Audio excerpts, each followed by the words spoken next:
السلام عليكم ورحمة الله وبركاته. وعليكم السلام.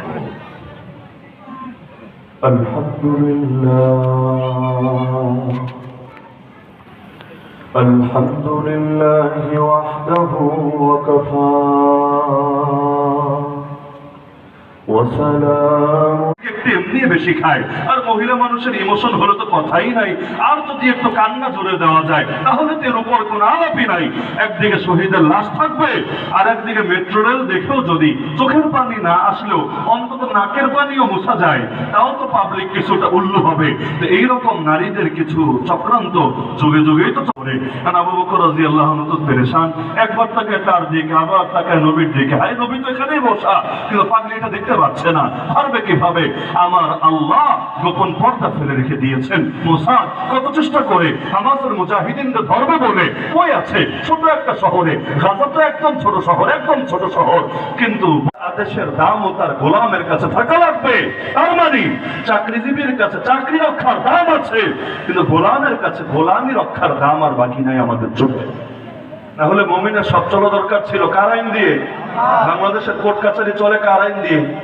চলে আল্লাহটা দিয়ে। বাংলাদেশের সকল ক্ষমতার মালিক নাকি জনগণ।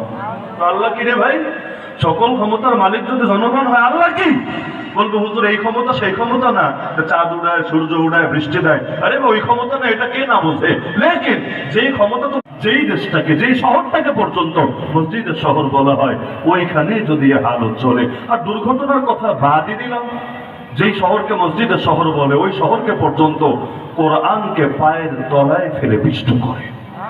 যেই শহরকে মসজিদের শহর বলে সেখানে পর্যন্ত 13 বছরের মুসলিম মেয়েকে সে দেখবে আমার দলের বিরুদ্ধে যায় কিনা কথা, আমার নেতা নেত্রীর বিরুদ্ধে যায় কিনা কথা। যদি যায় ঝামেলা শুরু হয়ে যাবে। এখন নেতা নেত্রীর বিরুদ্ধে কথা যাবে না, এটা কিভাবে সম্ভব রে ভাই? কোন হুজুর যদি এলেমের হক আদায় করে তার কথা বিরুদ্ধে যাবেই যাবে। এখানে যারা আওয়ামী লীগ করে আপনারা বেশি লিখে দিয়ে দিবে, কারণ গালি খেয়েছেন সমস্ত নবীরা। আপনি খাইলে সমস্যা কি? গালি খেয়েও যদি টিকতে পারেন ইস্তেকামতের সওয়াব, গালি খেয়েও হজম করছেন সবরের সওয়াব, কত সওয়াব আল্লাহ একসাথে আপনারা দিয়ে দেবেন ইনশাআল্লাহ। মুমিনের জীবনে লস বলতে কিছু নাই, হাদিসে আছে পায়ে যদি কাঁটা ঢোকে আমল নামায় নেকি লেখা হয়। জ্বর যদি আসে আপনি গালি দিল, জি স্যার জি স্যার জি জি, কোন সমস্যা নেই না, আমাদের সিস্টেম ইত্যাদি এমন ভাবে উড়াবে যেন আয়ের এর চাইতে বিনয় এর চাইতে আদব কেউ নাই। আর বাসায় গিয়া মায়ের এমন ভাষায় গালি দিবে, আল্লাহ বাপের সাথে এমন বেয়াদবি করবে, বাচ্চাদের সাথে স্ত্রীর সাথে এমন বদমেজাজ দেখাবে, মানে এগুলো ভাষায় প্রকাশ করা